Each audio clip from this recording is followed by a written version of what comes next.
Okay. The moderator for the session is Boris Segalis, and as you can see, I'm not Boris Segalis. Boris Segalis is in a cab at the moment, stuck in a bit of traffic. So I have the pleasure of introducing the next session, which is on regulatory big data ID privacy, something close to my heart. And I'd like to start off by introducing Professor Kevin Butler, an old friend, somebody I work with, who's going to talk, and I really pay attention to his presentations. One of the most interesting presentations I've seen on security in mobile apps. And if you ever use a mobile banking app, I think this is going to be the presentation to watch. So over to you, Kevin. All right, great. All righty, thanks a lot, Leon, and thanks for the invitation to come here to Columbia, one of my alma maters, actually. I did my master's here, so it's nice to be back.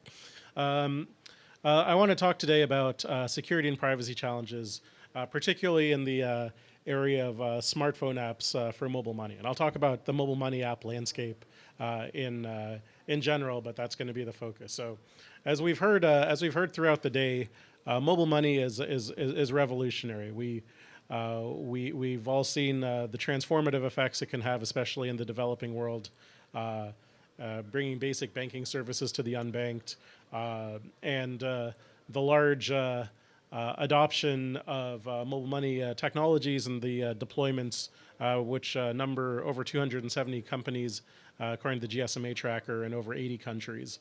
And as we've seen through examples such as the spectacular success of M-Pesa, countries seeing as much as 30% of their GDP, as in Kenya's case, spent through mobile money systems.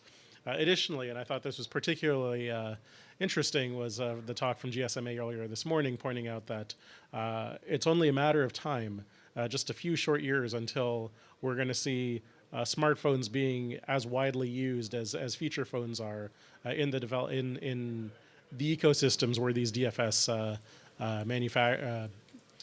companies are operating. So smartphones are not just a thing that are going to be concentrated amongst a small segment of the society. They're going to have large, widespread use. So understanding how they may help or hinder the security landscape of DFS is going to be interesting and important.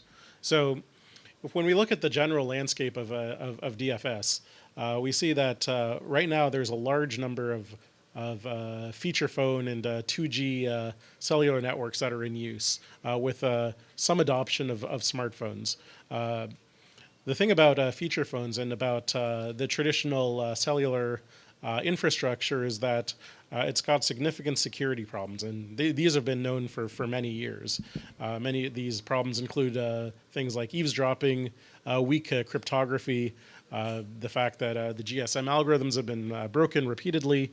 We're up to newer ones, but some places are still using, some carriers in certain countries are using ciphers that are known to be weak and that can have been broken in some cases trivially. As well as the general way in which those architectures are set up. They're set up in such a way that it's difficult, if not impossible, to ensure end-to-end security. So a question that we've been looking to answer is, are the security practices of DFS applications any better when we look at the smartphone setting? So let's look at, as an example of the two different settings. So in what we'll call first-generation DFS, those based on traditional feature phones where you're using SMS or USSD as a method of communication, what you have is you may have some level of encryption between the handset and the base station through those GSM ciphers, for example, which I mentioned, some of which are weak. But once information gets to the base station, it is essentially transmitted in the clear throughout the cellular network. And all of those of you who use SMS, this is the same thing that happens when you send an SMS. There may be some level of encryption between your phone and the base station, but once it hits the cellular provider's network, it's sitting in the clear. It's like your email.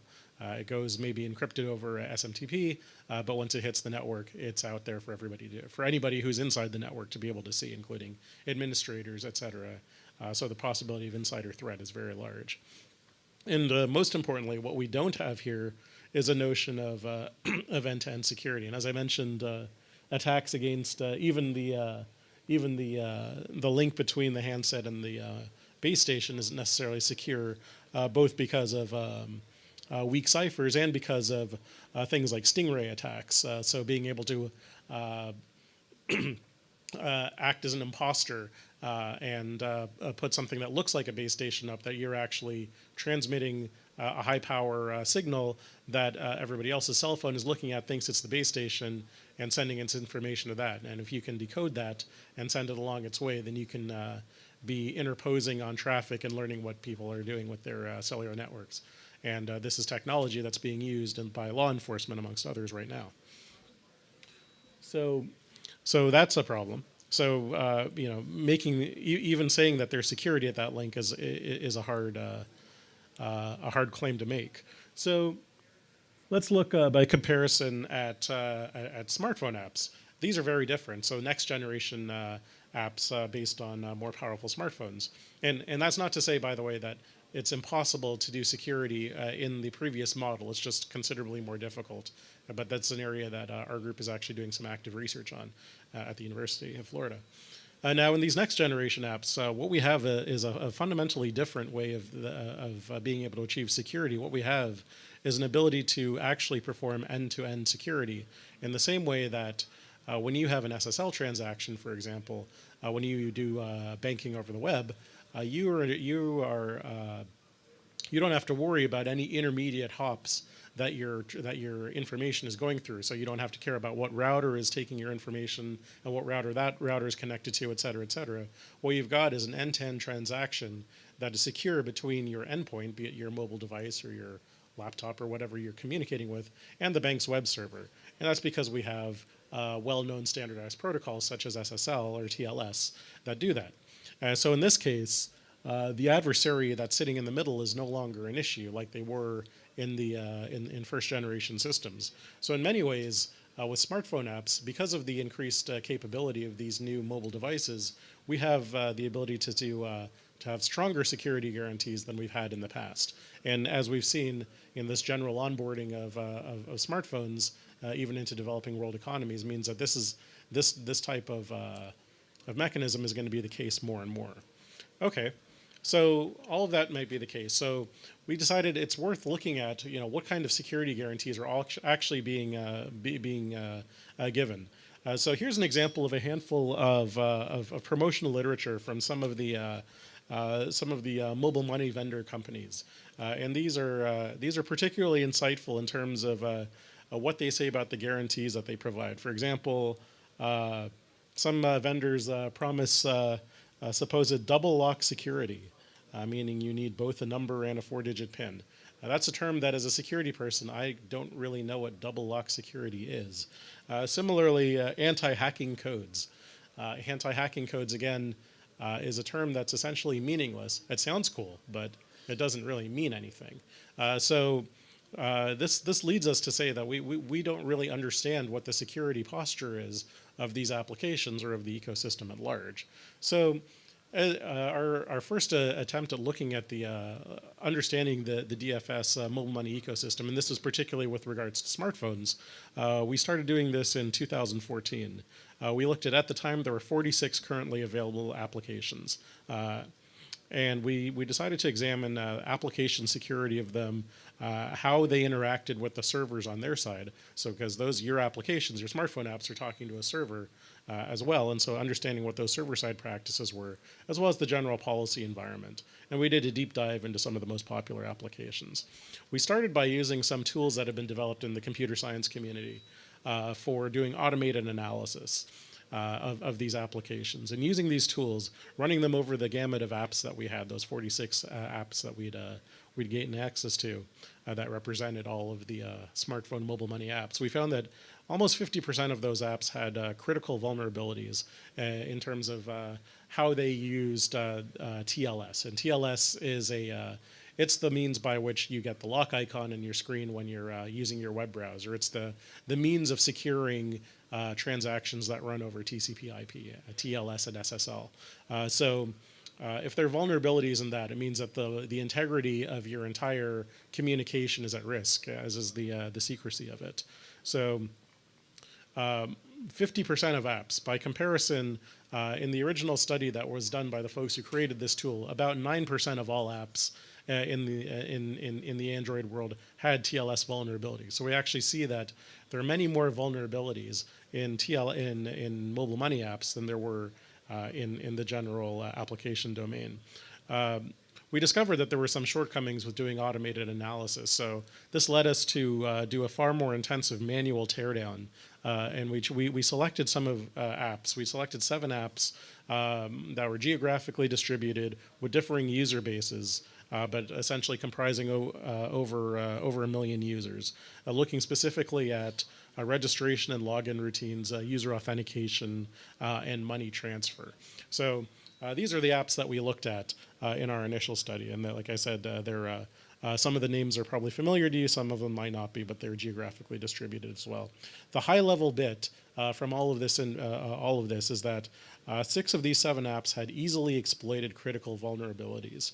In other words, it was trivial to steal credentials, steal payment histories, fabricate, modify transactions. In other words, to be able to steal money out of people's accounts. We found that the feasibility exists based on these applications. We found a total of 28 vulnerabilities in 6 of the 7 apps that we analyzed. And these apps, if you break them down, the errors included server-side problems, bad use of cryptography, insufficient access controls, and apps that leaked information that made it possible for an adversary to be able to get that information. So let me quickly talk about what some of these issues are. And an interesting thing to note is that things like certificate validations, which is the means by which you ensure that the other side's SSL connections are using strong defaults, strong parameters. Android, by default, correctly validates these certificates. What we found is that 4 of the 7 apps that we looked at actually overrode those default routines with sufficiently worse mechanisms. And they likely did this to silence warnings that they would come up with while they were developing or deploying the application. So some of the problems that we found included lack of one application didn't use any secure SSL at all or TLS, so everything that was being sent was essentially being sent over the clear. Others were using old versions of libraries that are well known to be vulnerable to attacks that you've probably heard of in the media, things like the Heartbleed attack, Poodle attack, things that have made the New York Times. So these are not just esoteric attacks. These are things that are broadly problematic. Now, let me give you a couple of examples of some of the mechanisms by which these companies would do things. So here's an example of one way in which crypto was used. In this case, a key was created. There's a string, and this string is used in every single key that is generated. This portion here. Why might that be a bad thing? Well, if you know that this portion of the key is there, then you know that that's a whole lot less of the space you have to look at in terms of being able to reconstitute the key. We also found that because of broken TLS, things like the phone number and the account number could have been revealed anyway. So once you have those 2 informations and this key, which is the same for every application, is known, you can put together somebody's key and now you've got all of their credentials. Another example that we looked at was a particular application there where plain text or the registration information was sent to an encryption server. So this information with all of your credentials was sent as plain text to an encryption server. The encryption server in turn would return you the information enciphered with the key in front in plain text. That way you could get it back. So you'd essentially tell somebody, it'd be like me telling somebody across the room, could you please encrypt this information and giving you my credentials? And then somebody shouting back, okay, here's your encrypted information, here's the ciphertext, and by the way, here's the key that I used to encrypt that information. And then that was the extent of crypto that was being used. So, even more problematic is when we looked at the terms and conditions of these applications, we found that the user is essentially ultimately responsible for all authenticated transactions. So if you steal somebody's PIN, it's still the user that takes the hit.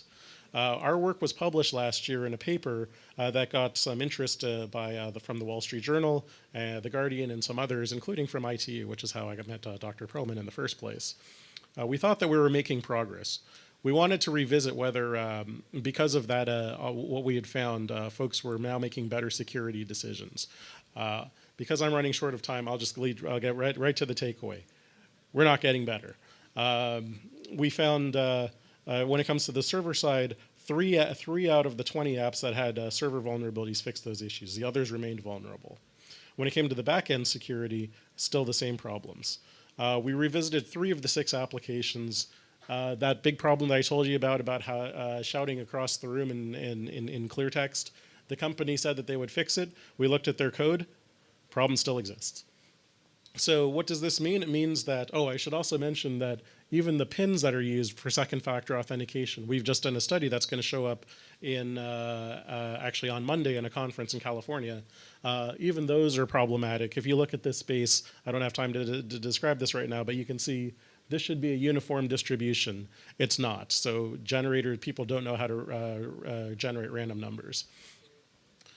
So what the upshot of all of this is that it is possible to do these things the right way.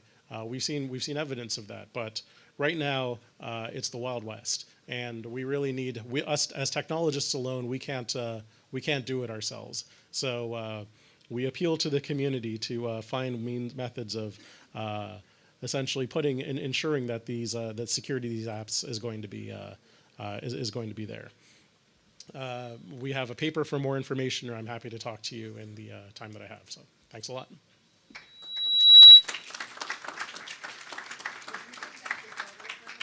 What's that, sir? Oh, the title.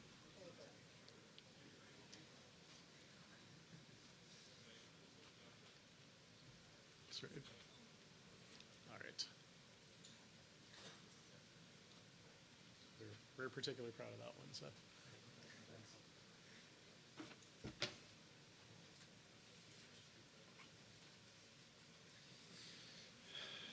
Hi, my name is Boris Segalis, and we're going to have a panel here after Jay speaks. We have Jay Kramer here from FBI. He's going to be our next speaker before we settle down and have a panel of 4 or 5 people here, depending on who shows up, and talk about privacy and security issues in digital payments. Jay, go ahead. Jay, do you have slides? No.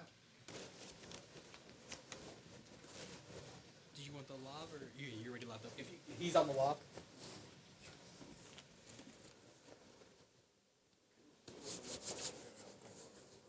All right, can you guys hear me in the back?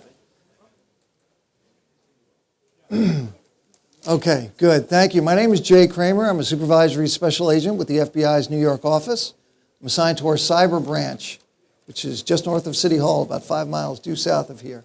Joined today by supervisory special agent Richard Walsh, who's an agent attorney in our counsel's office. All the hard questions should go to Rich.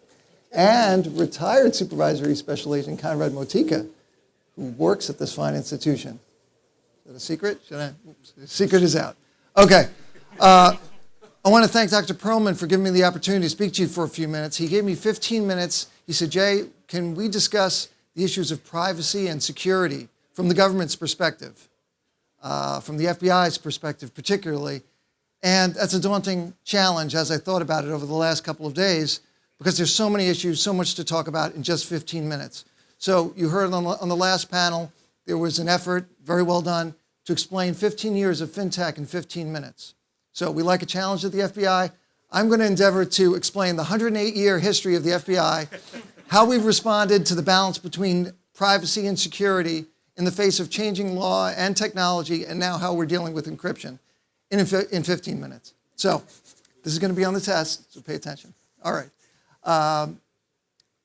The FBI is both a law enforcement organization, as you know, and a national security organization, which is significant in the cyber arena because now more than ever we're relying on the U.S. intelligence community, the compilation of 16 agencies, most of which operate outside the United States, to collect intelligence.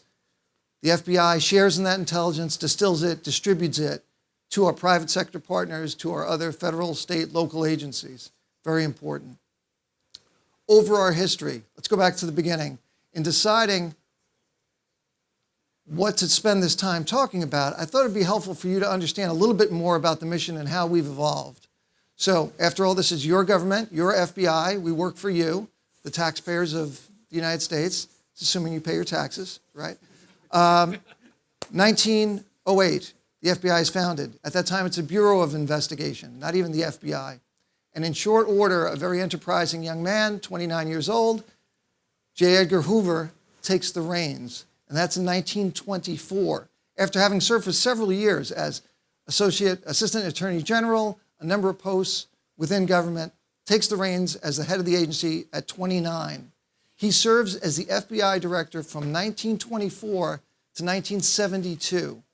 That's 48 years as the head of an executive branch agency, which is really remarkable when you think about how long an executive branch head stays in one position in today's government. 4 years is really a lot. So what did Hoover do? Built a tremendous organization over 5 decades. Was it perfect at all times? No. There were struggles in the balance between privacy and security. And significantly, there are, let's say, periods of time that we're less proud of in the balance of as the price to be paid for building that organization. What are those specifically? Surveillance of First Amendment protected activity, illegal wiretaps,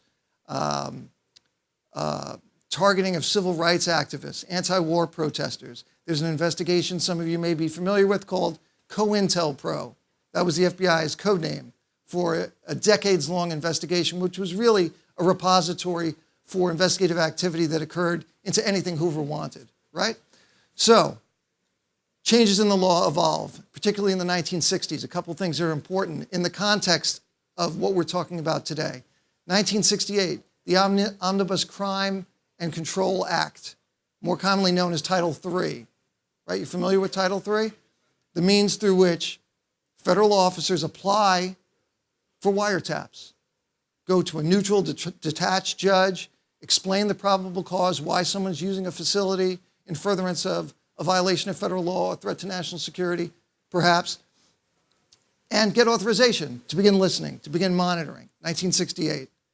2 years later, very important, the Racketeer Influenced and Corrupt Organizations Act, RICO, 1970.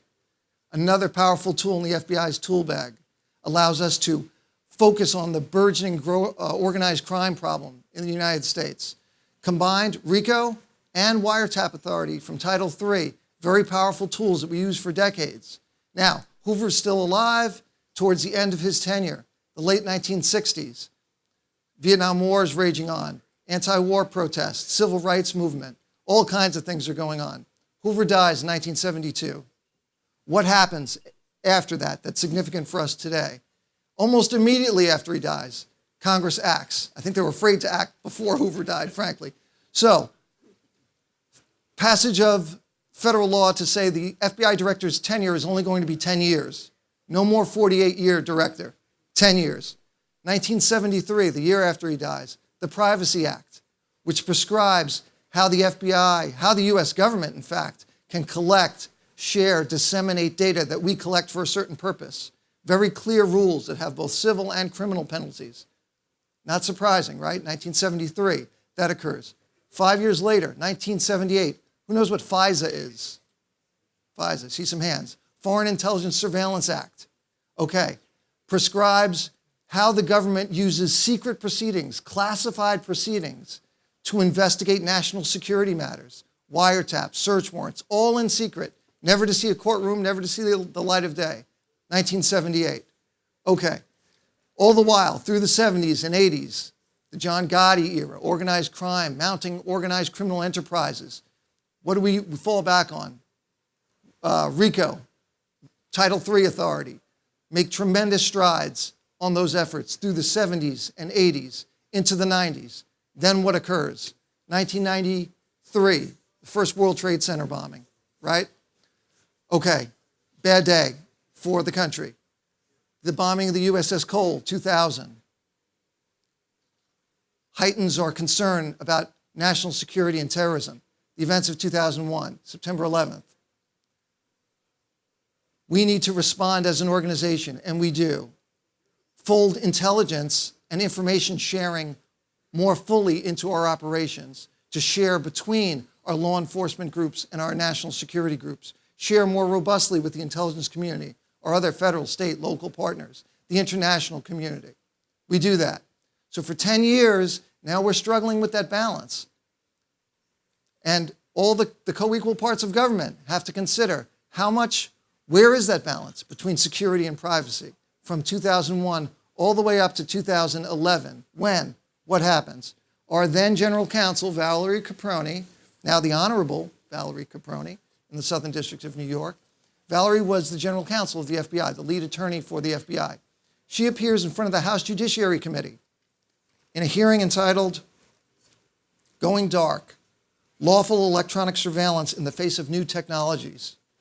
And that was February 17th, 2011. Why did I pick this? Well, I was there, for one, because I was on assignment to Capitol Hill at the time. But Valerie Caproni explains to Congress that there's a growing gap that we termed going dark. The gap between the FBI and the US government's ability to obtain a lawful court order, present that on a provider, and receive the evidence or the information relevant to a threat to national security or a violation of federal law. With a lawful order in hand, companies increasingly, even back in 2011, were saying, we'd like to comply with your valid court order. We don't have the ability to do that. So what do we do as the Bureau? We take some very smart folks from our engineering research facility, ERF, at Quantico, engineers to say, okay, look, we'll help you. Here's a court order. Let's look at the code. Let's dig in, unravel it. We'll find a solution. Sometimes that took a week or two. Sometimes it took a couple of months. Not a great fix to that problem, right? 2011. So, in the years between 2011 and today, that debate is still raging on about where that balance should be. The Apple case, for instance. I'd like to talk about that, but I'm not authorized to do so. Thank you very much. Okay. No. So do we wait for that to be resolved? No, we don't.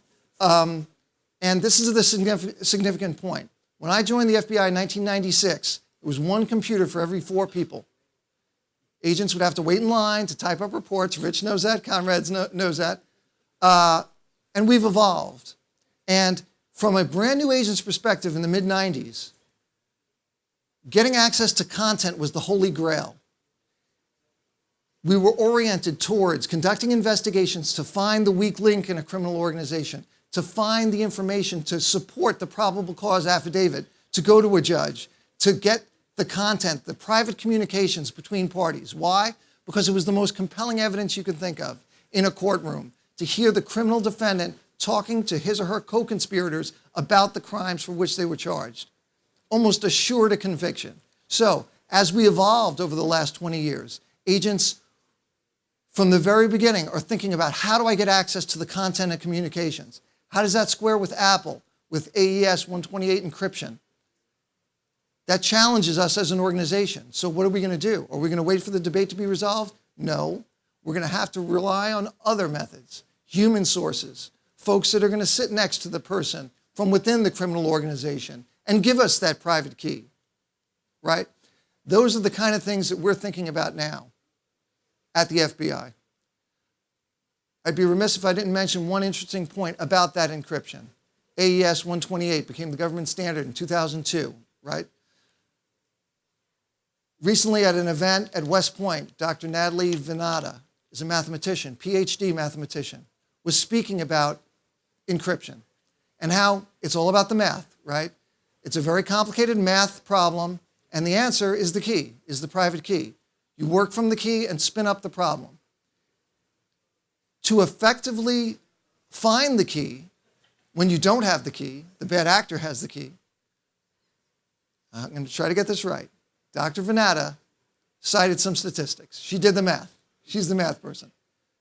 To effectively find the key when you don't have the key would require 1 billion computers running 1 billion queries per second. It would take those computers 5.4 million years to run through every permutation to get the private key. Now, think about those numbers for a minute. It almost doesn't matter, according to Dr. Venata, because one, we don't have those computers, and some talk about quantum computing. We're maybe 20, 30 years away from the ability to do that. Put that aside, the heat generated from those computers would boil the oceans and dry them out, so we'd all be dead anyway. So your government, the FBI, is working to respond, to utilize the metadata that we'll still have access to, human sources, other sources of intelligence, to share in the intelligence from not only the intelligence community, our federal, state, and local partners, but academia, public-private partnerships. We can't do it alone. And Kevin, I appreciate that comment. We can't do it alone. No one firm can do it alone. No one entity can do it alone. The FBI certainly can't. U.S. government certainly can't. So with that, thank you for your attention. I'm going to join the panel and be happy to answer any questions if I can. Was that 15 minutes? Boris? Was that 15 minutes? Yeah, you're good. Okay, thanks. Boris? 15? All right. On behalf of Boris, I'm going to invite the panel up to come and join us up here.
Boris, I can use mine. Sure. Yeah. Thank you, sir. Just one more thing. One more. Maybe you guys can share. Yeah, we can share. Sure. Yeah. Right here. All right. Well, you don't have a mic. Why don't you sit here? Actually, you know what? Sit here. Let me take. Can I get your please? Yes. Sorry. Lost my decision. You want to give me that? Yeah.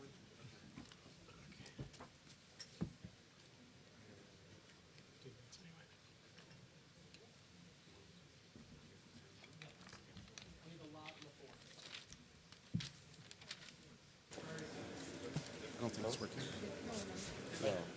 One, two, three. One, two, three. Yes? All right. Okay. Good afternoon, everyone. My name is Boris Segalis. I'm a partner at the law firm Norton Fulbright. It's a global firm with 3,800 lawyers in 57 cities, and I co-chair the firm's privacy and information security practice.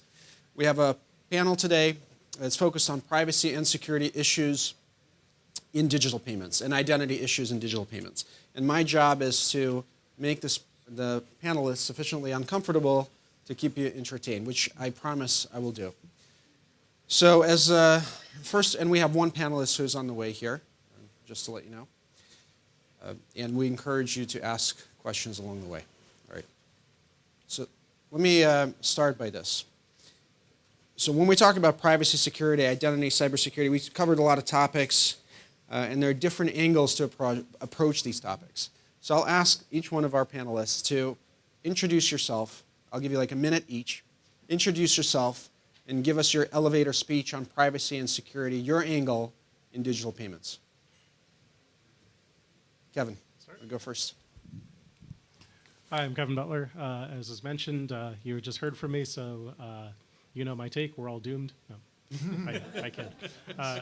No, what we found is that it's privacy and security is my take is that it's a collaborative affair. It's not strictly a technical problem. It's not strictly a regulatory problem. It's something that everybody, in all aspects, if anybody who's involved with the ecosystem has to keep in mind. Privacy and security are, I call them first-class design principles. In other words, there's something that you have to think about when you're building the system in the first place. Trying to retrofit them after the fact is extremely difficult. It's far more difficult than having them there in the first place. So that's my general perspective on where we sit. Thanks. Good evening, everyone. My name is Anand Menon. As you can see, I don't have a name tag put in front of me. As with Leon's conferences, there are always some surprises. I'm the surprise on this panel discussion. I work with MasterCard, and which itself should throw a question mark in everyone's mind saying, why as a payments company am I here talking about identity? And the answer, the elevator pitch answer is one simple word, which is KYC. Without identity, there's no KYC, there's no ability to open a bank account or any financial account, digital account, whatever. And I think as MasterCard, we've recognized that and we play an important role, and we've decided to play an important role. Things like the Nigeria National ID project, things in Kenya with the Huduma card, all are examples of identity plays that we have. And that's essentially the elevator pitch, and hopefully we can talk a little bit more during the panel. Thank you. I'm Paul Lee, and it shows me as Columbia University. That's only because I teach as an adjunct a course in the law school on banking regulation. My day job is as a lawyer at Devoise at Plimpton, and I'm going to focus on this question of privacy, security, and maybe national security.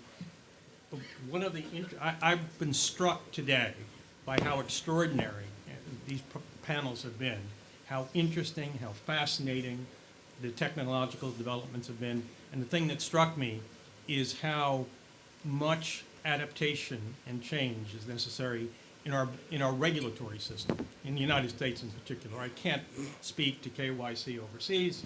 I do have some sense for what we require in the United States. And one of the earlier panels today, one of the panelists indicated that for $4.50, you can buy a full KYC profile, right? That's extraordinary. That undermines 20 years of development of KYC regulations, policy, and practices in the United States, right? So there are huge potentials, right? And we've got to realize those potentials in technology, because that will be the way we deal with these enormous risks that we have in the past dealt with in an old economy sort of way, and we really need technological answers to deal with that. Thank you. Jim?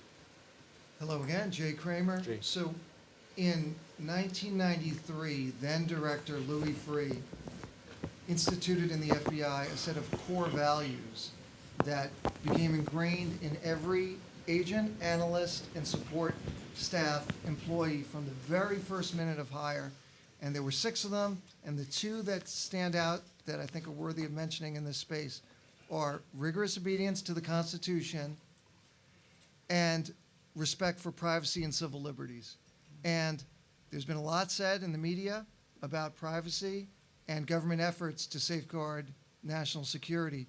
But I want to make clear that at the core, we try to do things the right way. Hi, everybody. My name is Laura Zuckerwise. I'm an attorney at the Federal Trade Commission, which is an independent law enforcement agency. Before I say anything else today, I have to say that the views I'm going to share with you all today are mine alone, don't represent necessarily those of the commission or of any specific commissioner.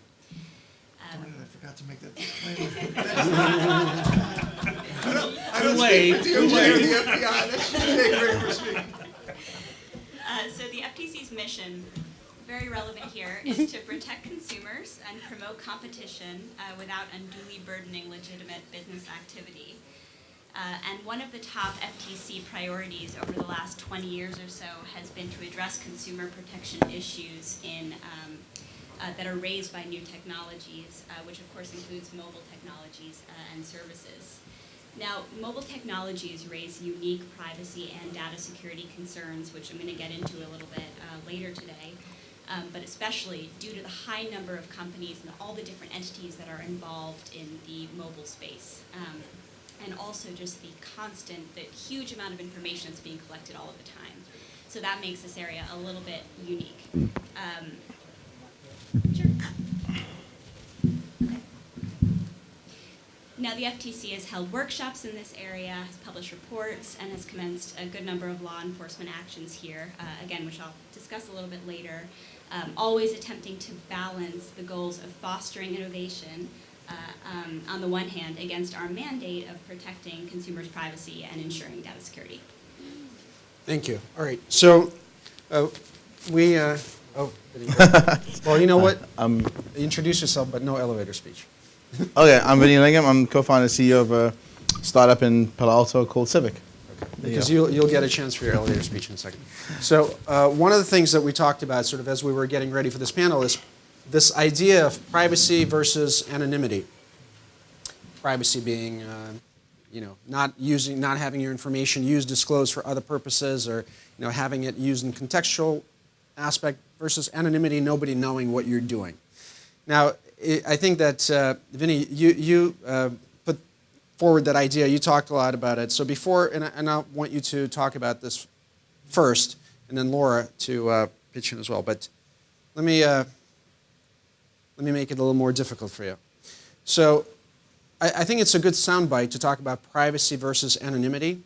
But if I think about payments and buying stuff, right, and the sensitivity of that information, I tend to think of going to a doctor's office and getting, I'm not talking about shampoo purchases, but like going to a doctor's office and having a medical procedure and having information about my health information and having privacy in that context really in the United States under this law called HIPAA, which is the federal law that governs privacy of health information, is, it is privacy, but it's more about anonymity because, to some degree, because who knows about your health condition? It's just your doctor if you don't provide other disclosures, but the doctor is bound by professional confidentiality obligations, right? So the doctor is going to be the only one, really, theoretically, potentially, who knows about it. So maybe their anonymity and privacy come a little closer together as opposed to in commercial context. Let's say if you go on Facebook and you adjust your privacy settings, well, Facebook still has access to your information. They can market to you, but maybe they won't sell it. Your turn. So I like to draw the lines between privacy and anonymity with, actually quite a simple line. Anonymity is no one knows, and privacy is the right people know, or someone knows, and it's someone who needs to know. So that's how we define privacy in our organization. We think that, anonymity is largely a myth in the offline world. If you go shopping anywhere, there's cameras in streets. You go to Vegas, you go to casinos, cameras everywhere. There's facial recognition software in the Vegas casinos. In most places you go in public today, there's monitoring of some sort. So if you really think you're anonymous in public, you're misguided. I think if you could argue if you're in the desert somewhere, sure. But largely we live in a society where we aren't anonymous. And there's some level of personal information which is given up, whether it's our biometrics, our faces have biometric markers in it, our fingerprints when we're picking up something or touching a doorknob or whatever it is. And so, with the way we look at that is we want to create we think that the world needs a way of us maintaining our ability to control our privacy online. We don't think anonymity is good in the online world. We think that anonymity is actually a bad thing, because it can lead to the problems that the governments try to regulate. And so if you could create a system or you could create a world where people are comfortable with the idea that it's on a need-to-know basis, and if you did a transaction with a doctor online or online pharmacy when you bought some medication, they're the only ones who need to know. No one else needs to know who you are, and that's fine. That's okay. When it comes to things like cash transactions and even Bitcoin transactions, largely I think the government's done a pretty good job in regulating exchanges and how Bitcoin is purchased. So the transactions aren't actually anonymous, as people may think. They actually are tracked through the blockchain. So it's actually less anonymous than cash. And my friends in the Secret Service tell me this, the guys who bust Dread Pirate Roberts. They can track every transaction back. So I think we just need to get our heads around what anonymity and privacy is and what it means for civil liberties. That was us, by the way, just saying. Laura, what's your take on this difference? Sure. And where should the balance be?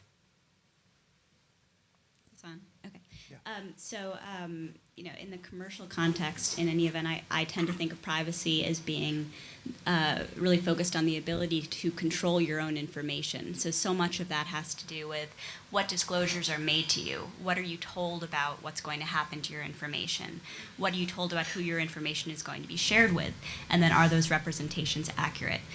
Now, these are the kinds of things that that you might think about in deciding, for instance, whether to pursue a law enforcement action. Is just what kinds of representations are there? What does the privacy policy look like? What is the content of it? And what does it actually look like on the ground? I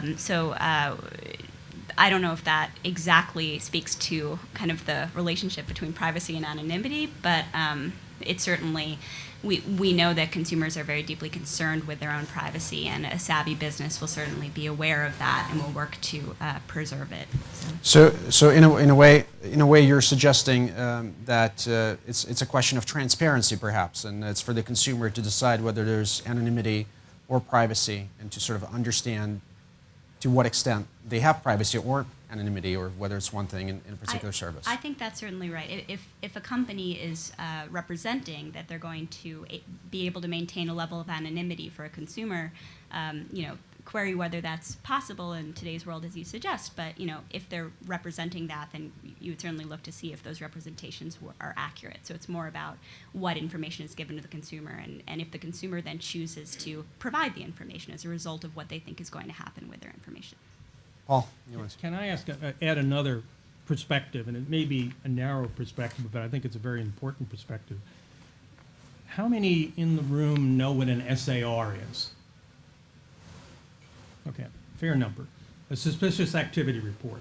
Since 1996, every U.S. bank, and starting in 2002, every money transmitter in the United States is required to file with the government a suspicious activity report if they see a transaction through the bank or through the money transmitter that looks like it might be an illegal transaction, or indeed it just looks suspicious. All right? So we made some judgments 20 years ago that that element of privacy was overridden by our concerns for law enforcement, and then after the Patriot Act in 2001, terrorist financing. So we have made a social judgment in certain areas that certain concerns, like law enforcement, subject to all the constraints that Jane mentioned, that law enforcement has an interest in receiving information through our financial system in the United States, through banks, money transmitters, including digital money transmitters, now subject by FinCEN to a requirement to get a license, or to register, and to file SARs. So, and that, by the way, has now, since 2001, the Patriot Act, has been spread very broadly to other types of financial institutions in the United States. It started out as banks and certain money services in 2002, and now it picks up broker-dealers, lending companies, real estate closing agents, et cetera. Well, I mean, I think that's an excellent point, and let me take that to Jay, because I think there are these judgments that we make about disclosures and lack of anonymity. But arguably, we haven't used those judgments to make judgments on technology, what technology we're going to allow and what technology we're not going to allow. It's rather law enforcement dealing with whatever is there, and the private enterprise kind of creating technology on their own. So let me ask Jay, when we're talking about digital payments, there are some services, like I think maybe Zcash was one example, right? That's suggesting that they can create a system that gives consumers complete anonymity where payments cannot be traced. So why should we, if we think about it, why isn't it a good thing? If we, you talked about some of the mistakes that law enforcement has made over the years and its judgments. Why should we trust the judgment of law enforcement today that we shouldn't have that anonymity, that having that anonymity is a bad thing and not a good thing that just moves technology forward?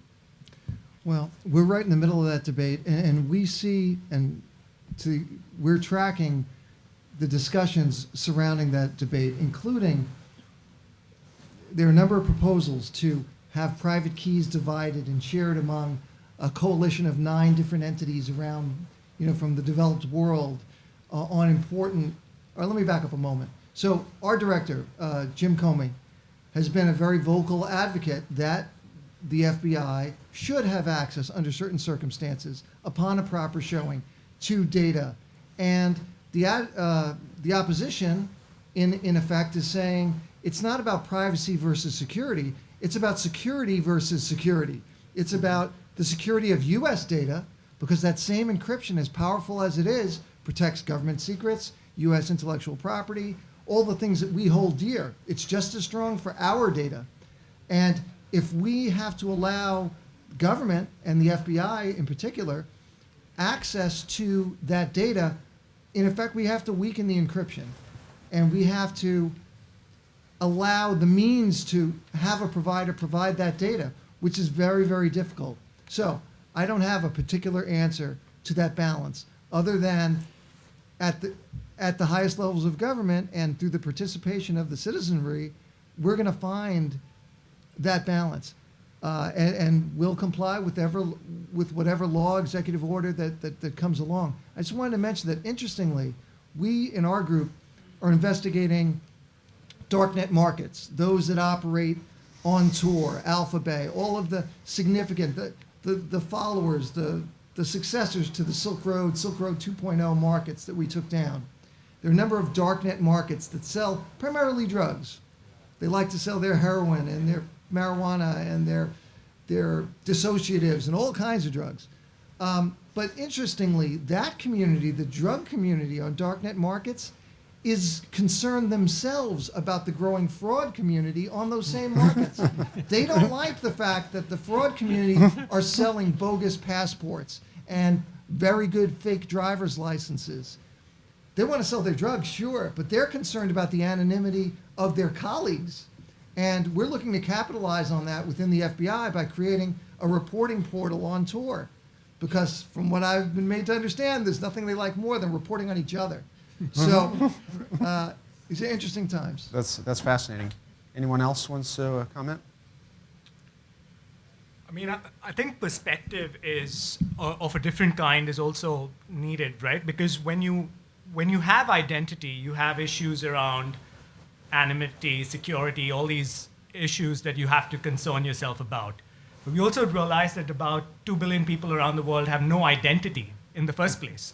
And that is also a huge problem, which, that has different issues, right? Because someone who doesn't have access to a piped water connection to their house because they can't prove who they are, so that the government can't pipe their water, provide water to their house, isn't concerned about privacy and security and those issues. So I think there are two coins. One is, how do we solve the identity issue?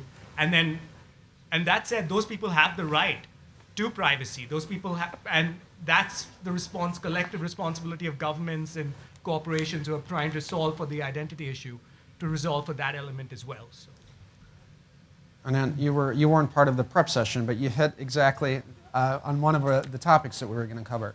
So when we talk about the anonymity and the privacy and perhaps the need to have an identity as to participate in the digital payment universe, how does that square with the promise of digital payments to bring the ability to pay to the unbanked and people who don't have the identity to prove? Sort of the question that Anand asked. I open it to our panelists to see how that squares away. Could you repeat that for us? I'm sorry. We talk about the need for identity and the issues of that anonymity raises with respect to fraudulent transactions or inability of law enforcement to access payment data. But how do we balance the benefits of that, the benefits of the law enforcement access?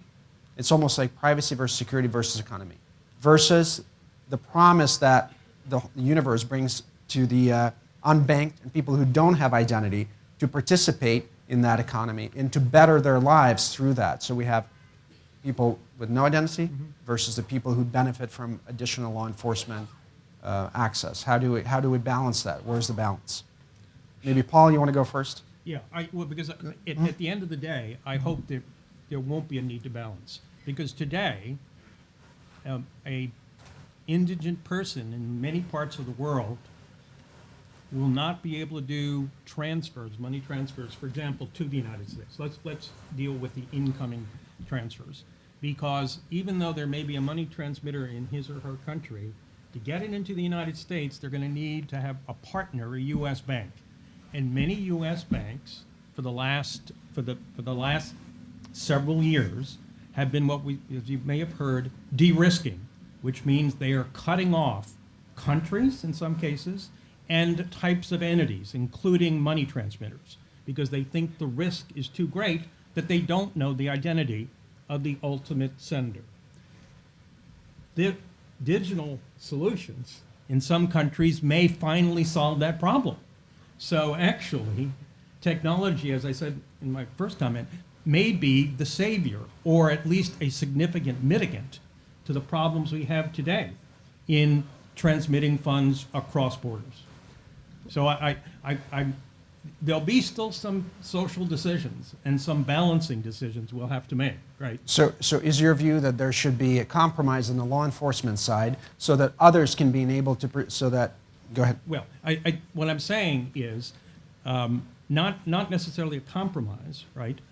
But in many instances, we can improve the situation over what is today for people trying to bring low-value money transfers into the United States by the prospect of all of these technological developments, digital developments, that will create a record that doesn't exist today.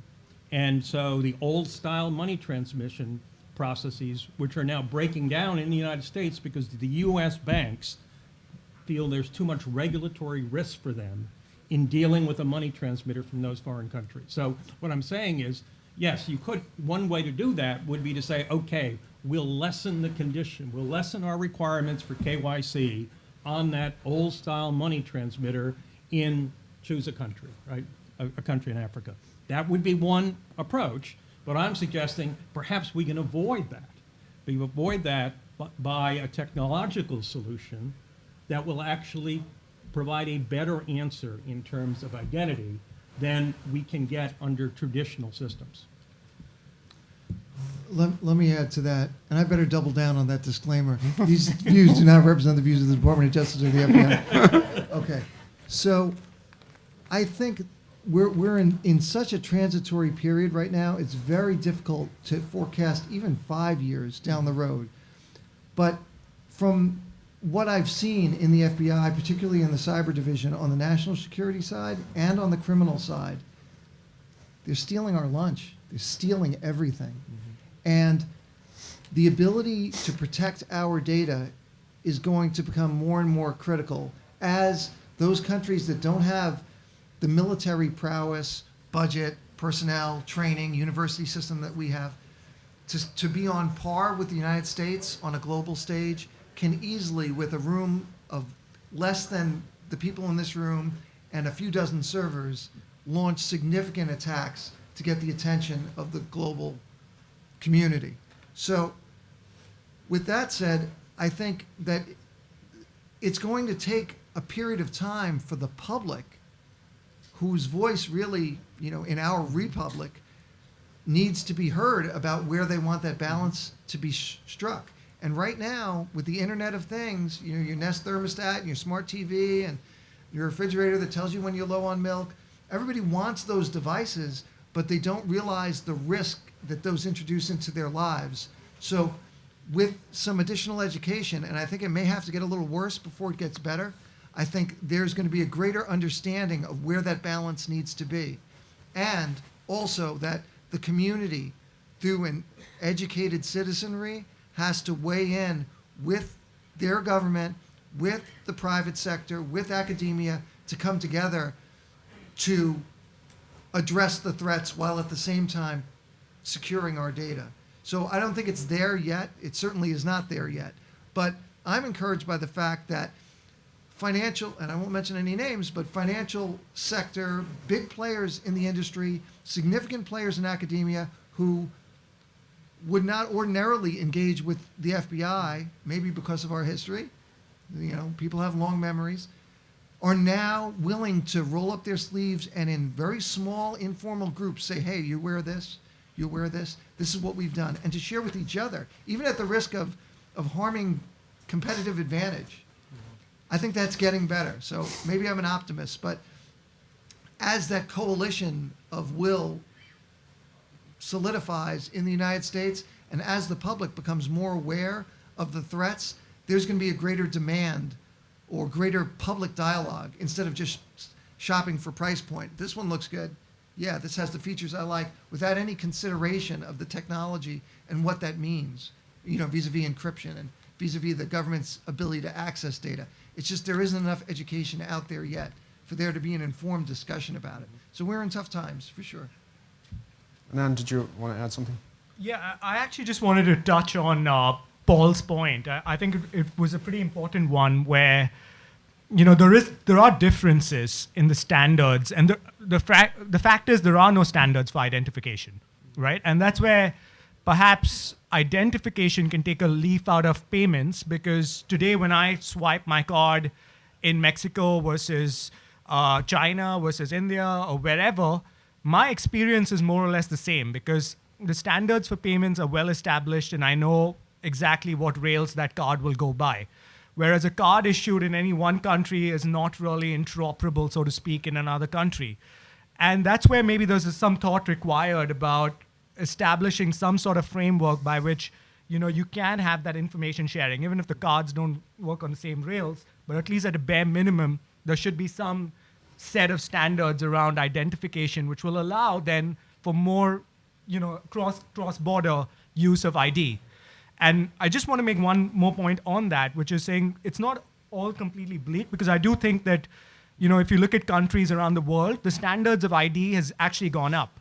Around 125 countries around the world are introducing smart IDs, which is IDs which are far more secure, with a chip, with information which is very secure, with good, robust enrollment policies. And I think that's all going to make a difference as we, go down this path around identification. So. And this brings us to the next topic. Let's switch gears a little bit. So one of the things that we're talking about right now is also sort of the integrity of the digital payment ecosystem, right? And Kevin, you talked a little bit about that, about security. So first I want to ask Laura about the work that the FTC has been doing in enforcing data security and data integrity. Sure. Mobile payment technologies really offer the potential for enhanced data security. The question, I think, is whether everybody throughout the mobile payment ecosystem is taking advantage of those enhancements and opportunities. So some industry players may not be, and this obviously will have a direct result on consumers and will cause some harm to consumers. The FTC has addressed some of these issues through law enforcement action and education both of industry and of consumers. But with respect to the law enforcement actions, just to give a couple of examples, one area where the FTC has acted is with respect to apps and making sure that apps are fully secure. So the FTC settled with Credit Karma and Fandango. This is an example of an action that we brought over charges that, despite their security promises, the companies failed to take reasonable steps to secure their mobile apps and left customers' sensitive financial information at risk. So specifically, the companies disabled an important default process, SSL certificate validation, and as a result, that undermined the security of information that was transferred through the apps, which exposed consumers' sensitive information like credit card details. So this is an example, SSL certificate validation is a default process, but if companies take a step to disable it, then that would be a violation of data security, particularly if they're indicating to consumers that their information is protected in various ways. Another example here of actions the FTC has taken is the HTC case. So some of you might be familiar with this. So HTC is a mobile device manufacturer, of course, and settled with the FTC over charges that it didn't take reasonable steps to secure software that it had developed for its mobile devices, which introduced security flaws. So this, they settled, and the settlement requires HTC to develop and release software patches to fix vulnerabilities, as well as certain other things like establishing a comprehensive security program and undergoing security assessments for, I think, 20 years. So sort of, following up on that in the area of mobile security, very recently, just a couple of weeks ago, the FTC and the FCC both announced separate studies of mobile security. And the FCC is examining specifically common carriers' policies regarding mobile device security updates. The FTC is seeking information from mobile device manufacturers and also operating systems about how they provide security updates to address vulnerabilities in mobile devices. Now, just to be clear, that's not a law enforcement action, that's an investigation. So hopefully that will lead to some sort of published report that the FTC would put out, which hopefully will inform everybody in this ecosystem as to how vulnerabilities are resolved kind of throughout the mobile system. Thank you, Laura. If I could follow go up ahead. quickly, I wanted to share something that I heard at a conference about a year ago. It was a Microsoft conference. And I wish I could remember the engineer who put this forward. And it was particular to the discussion about privacy. And he mentioned the R word, regulation. And it drew a gasp from the crowd, additional government regulation in this space. And what he offered was that not only for technology devices, let's start there for a moment, that what would be very helpful, if not required by the government, maybe through a coalition of manufacturers, to have a nutritional label, so to speak, on devices. Like on a loaf of bread, you have a nutritional label, everyone knows what it looks like, and you can find out how much protein, carbs, fat, all that stuff, fiber. To have a label to describe what the operating system is on the device you're buying, how long the software patches are going to be available, so you can compare apples to apples. And as I'm sitting here... Is that a pun? Is that a pun? No. Wow. Oranges to oranges. Okay. But it seems like it's equally apt for the privacy discussion that instead of, when you're looking to sign up for an app or a service, instead of a scrolling 10-page disclaimer that you agree, okay, I consent, I agree, for there to be a standardized, and maybe I'm sure this is harder to do than it is to offer, a standardized way in which a language for which a simple explanation will be offered for how someone's going to use your data. We will share it, we won't share it, we'll share it for this purpose, that purpose. And at each venue, for each app, for each service, someone can look for that chart and go right to it to understand how their data is going to be used. Well, All right, thank you. I'll be here great all idea, week. but I want, Laura, do you want to respond to that? Because this is, the FTC, I can answer for the FTC, but the FTC has an interesting answer to that, because that may not be the best model. Well, I think that the clarity and accessibility of privacy disclosures and data security disclosures is certainly an area that the FTC has given a lot of consideration to over the last couple of years, and certainly recognizes the challenges of explaining to consumers what can be very, very difficult for somebody who isn't, necessarily particularly sophisticated in this particular area to understand. I think I, for one, would certainly say that I would support any efforts that would improve clarity and help anybody understand and compare across different devices or systems. But it's just hard to imagine what that I would could look agree. like Well, specifically. Yeah. And one of the ideas that the FTC has advanced over the years in light of the difficulty of providing this notice and consent and choice is to focus on uses that are contextual, for the data to be used fairly and transparently in the context in which it's provided. And if there's something outside of that context, that's really something to focus on in terms of explaining to consumers how it's used. But let me just kind of take it back to the security and integrity. I mean, the integrity, in the past, we talked a lot about information security in this space, because it was, if we talk about personal information, your information is stolen, there's some identity theft potentially, big deal. I mean, big deal for a consumer, maybe not a big deal for the system as a whole. But as we move into the age of cybersecurity, right, the idea of the security of infrastructure and integrity becomes much bigger. So if we talk about payments or commodities trading, how do we ensure the data, the security of the data, is also sort of key to maintaining the integrity of transactions, because without integrity, how can you trust them? So where are we? Is there hope for having measures in place? What are the current thoughts on maintaining the security to protect the integrity of the system? Do you want to take that? Yeah, sure. I'll take that. All right. Yeah, sure. How you take that? I'm actually going to have to run in about 2 minutes to catch a flight. That was terrific. So actually, just to say, the FCC and FTC are both doing tremendous work on behalf of consumers. You've got some extraordinarily talented people there. My graduate advisor at Columbia, Henning Schulsteren, is the chief technologist at the FCC, and I think Ed Felton from Princeton's at the FTC. I think he was just called up to the White House. So both phenomenal people in the security and privacy world. It was also a great point about it's phenomenal that we have an agency that would go after companies for doing things like mishandling HTTP or mishandling SSL and not incorporating a certificate validation, actually using that as a means of taking action against companies. As I mentioned in my presentation, 40% of the applications we looked at had certificate validation turned off. So the question becomes then, as we start thinking of the larger perspective and the larger ecosystem, do we need to have the FTC is, we're very fortunate to have them. Not every country has an FTC.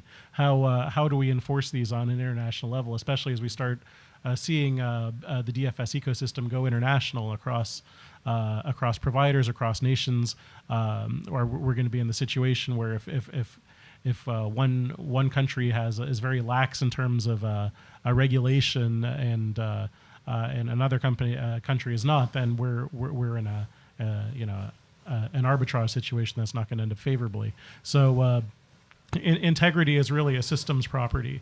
It's again, as I mentioned, it's a design decision that has to be baked in at the outset, and I think it requires all of the players to have an understanding of what it entails and what it involves, and committing to its assurance. And it's not, security doesn't come for free. Nobody ever likes the security guy. It's like, it's like customer support. When you don't need us, that's when everybody's happiest. So if we could give everybody a blinking green light that says, everything is secure, people love that. But that's not what we can really give people. So integrity in terms of the overall ecosystem is really about identifying the needs from the design phase, assuring enforcement from all sides, and really having people talk to each other. The point was brought up that having companies talking to each other, even when it's potentially not in their competitive interest, is something that we're increasingly seeing. You can think of the internet as an analog to that. Right now, the vast majority of ISPs, internet service providers, all talk on a mailing list, NANOG, the North American Network Operators Group, and they represent folks from competing interests, but all of the engineers are all on there because they all know that if something goes down, it affects everybody, and they're willing to sort of put their competitive interests aside and talk to each other and say, I saw something happening here, and somebody says, I saw it too, who's going to fix it, etc. And in order for this ecosystem to work as a whole, we need to have that level of cooperation and understanding amongst all the players. It's almost like crowdsourcing security and integrity. Right. With people that you trust, hopefully. That's a different story.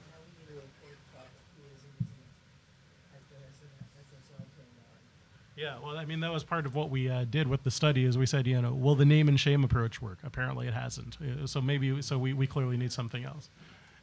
It's true. Well, I don't know if you have the hours for what we found, but. Anyone else wants to jump in on this topic? Thank you, Kevin. Well, I suppose one additional perspective on this question is that in the regulatory fields, so my background is banking, in the banking field, the banking regulators can, as a supervisory matter, enforce cybersecurity measures on the bank. They examine the banks, they examine the bank holding companies, and if they get a bad rating, an examination rating, that has significant implications for their going business. They can't offer new products, they can't offer branches. So at least in areas where there is what I would call a prudential regulator, and that's certainly the banking, the SEC, as they regulate broker-dealers, for example, can impose an element of discipline and accountability for cybersecurity measures and making sure that, acknowledging that no cybersecurity measure is ever going to be completely adequate, that they can at least do some policing of that in the regulated field.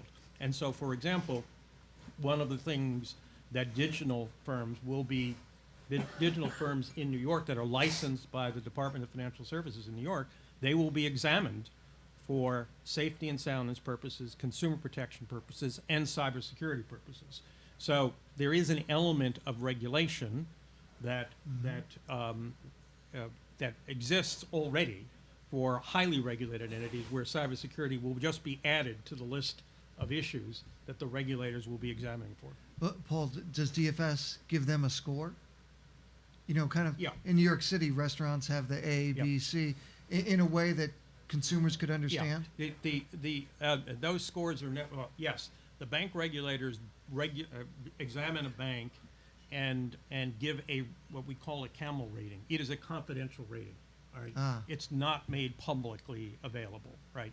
So, but if you get a bad camel rating, then the regulator will say no new branches for you, no new products. So it has significant consequences, and institutions very much want to avoid getting a bad camel rating, but it is not publicly disclosed. It would be interesting to see if the public would respond Yeah. to. Let me modify that a little bit.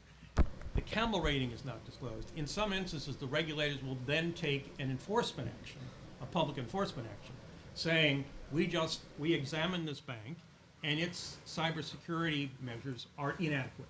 So there will be some disclosure. There'll be some instances in which there'll be an indirect disclosure through a public enforcement action. In other cases, there won't be any public disclosure, but there are, as I say, real incentives for a bank to avoid getting unfavorable, undisclosed rating. Understand. Unfortunately, we're out of time. We can take one question. Gentlemen. No. The government has two voices. One voice is that the government itself needs accessibility, while the other voice is really for consumer protection and that things need to be very secure and there can't be accessibility. And the question, is that a comment or what's the question? Well, there's two different. Well, right. You're saying that there are two parts to the government. One is the law enforcement. One is protecting privacy. Agreed. How do you reconcile this? The government's trying to find that balance. That's the simplest way to say it. Yeah. Well, thank you very much. Thank you, our panelists, for an excellent discussion. Thank you.